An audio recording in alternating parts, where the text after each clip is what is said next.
নমস্কার। আজকে পশ্চিমবঙ্গ তথা ভারতবর্ষ প্রত্যেকটা ঘরের মা বোন সবাইকে আমার আন্তরিকভাবে একটা অনুরোধ জানাচ্ছি। সেটা হলো আজকে রাত্রির 11টা থেকে ভোর 4টে অবধি যে নারী সুরক্ষা প্রতিবাদ মিছিল ডাকা হয়েছে, সেই মিছিলে আপনারা সবাই সমর্থন করুন। সবাই যার যার বাড়ির পাশে মিছিল ডাকা হয়েছে সেই মিছিলে যোগ দিন। আজকে প্রত্যেকটা মেয়ে বোন মায়েরা সবাই আসুন, দলে দলে যোগ দিন। আমাদের সুরক্ষা,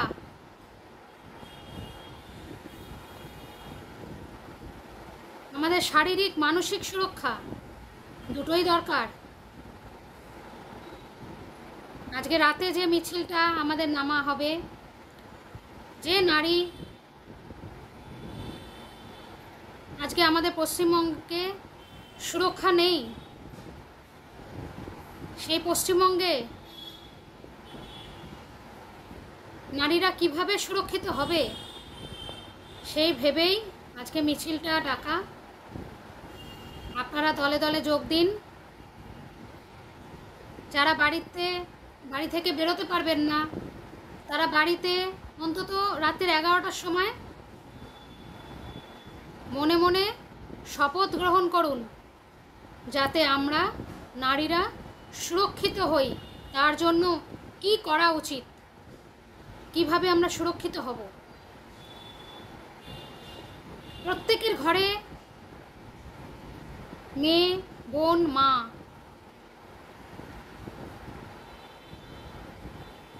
সবাই সুরক্ষিত হতে চায়, কিন্তু এই পশ্চিমবাংলা আজকে যা দেখলাম, যা শুনছি,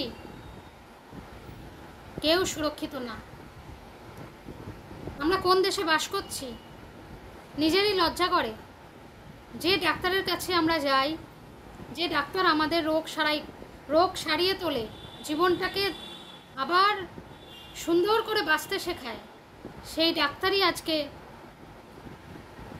আমাদের জীবন থেকে চলে গেল। এটা যে কতটা ঘৃণ্য, কতটা বাজে, কতটা মানে কিছু বলার নেই। লজ্জা করে পশ্চিমবাংলায় থাকি বলতে।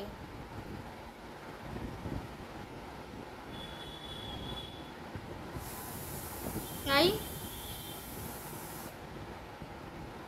সেও আমাদের বোন বা কারোর মেয়ে সমতুল্য ছিল। অনেক আশা নিয়ে ডাক্তারি শুরু করেছিল।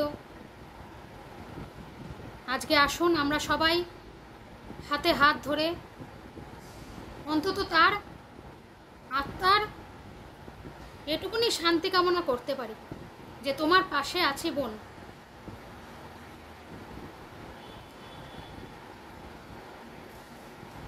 আমার সত্যি খারাপ লাগছে।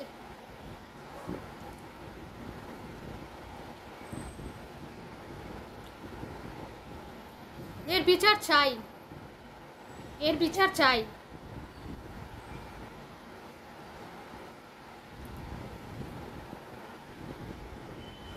তাই আজকে সবাইকে আমার তরফ থেকে অনুরোধ জানাচ্ছি,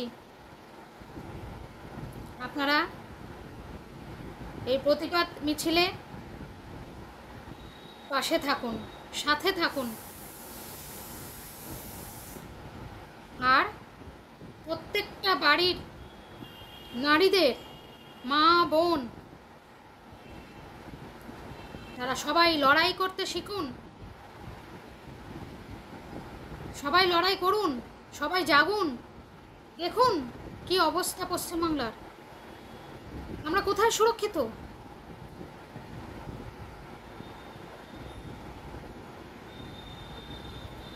আজকে আমাদের তিলোত্তমার সঙ্গে এই ঘটনা ঘটলো,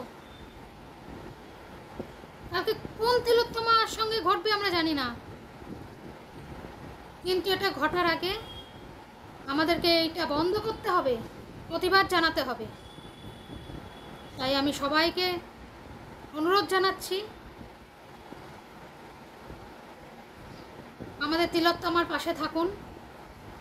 আমাদের বোনটা, সে তো আর ফিরে আসবে না, ওপরে গিয়ে যেন সে যেন স্বর্গ থেকে দেখতে পায় যে আমার জন্য সারা পশ্চিমবাংলা কেন, সারা ভারতবর্ষ, সারা পৃথিবীর লোকের পাশে। এই অসুরদের বার করতেই হবে। কারা এই অসুর? এরা অসুরের থেকেও নৃশংস। একটা মেয়ে, তার বাবা মা অনেক কষ্ট করে তার লেখাপড়া শিখিয়ে বড় করে ডাক্তার বানিয়েছে, তার ফলেই ছি, লজ্জা লজ্জা, ছি ছি ছি।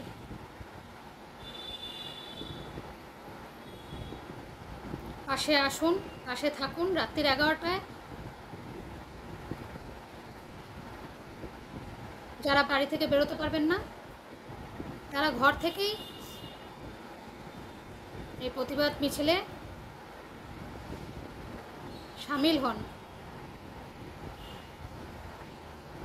আজকের মতো এখানে আমি আর বেশি কথা বলতে চাই না, আর বেশি কথা বললে আমার বুকের ভেতরটা ফেটে যাচ্ছে। একটা মেয়ে হয়ে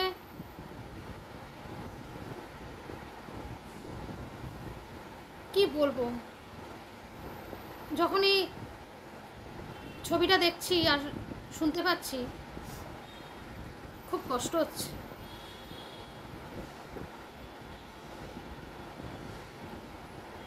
এত ছোটবেলা থেকে লেখাপড়া শিখে সবারই স্বপ্ন থাকে, কেউ ডাক্তার হবে, কেউ ইঞ্জিনিয়ার হবে, কেউ উকিল হবে, কেউ ব্যারিস্টার হবে, সবারই স্বপ্ন থাকে। আজকে স্বপ্নটা শেষ হয়ে গেল। একটা ভালো ডাক্তারকে আমাদেরকে হারাতে হলো।